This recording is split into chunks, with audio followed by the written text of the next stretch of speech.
వృశ్చిక రాశి వారికి ఈ సంవత్సరం చాలా బాగుంది. ఆదాయం 11, వ్యయం 5, రాజపూజ్యం 2, అవమానం 6గా ఉంది.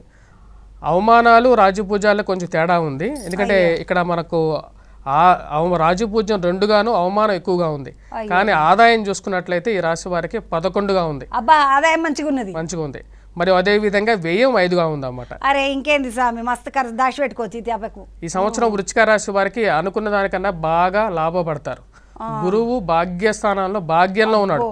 భాగ్యం అంటే లక్కి కొట్టినట్టు పోండిగా లక్కు కలిగించేటువంటి స్థానంలో గురువు వచ్చాడు.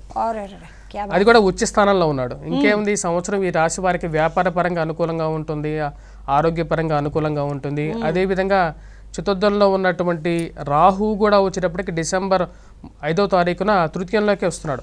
ధైర్యాన్ని ఇస్తాడు. ఈ సంవత్సరం వీరు పెట్టేటువంటి వ్యాపారాలు లాభిస్తాయి, వివాహాలు జరుగుతాయి, సంతాన ప్రాప్తి కలుగుతుంది, కుటుంబంలో ప్రశాంతంగా ఉంటుంది, పిల్లలు అనుకున్న విధంగా బాగా ఎదుగుతారు, సంతాన ప్రాప్తి గురించి ప్రయత్నం చేస్తున్నటువంటి వారికి సంతాన ప్రాప్తి కలుగుతుంది.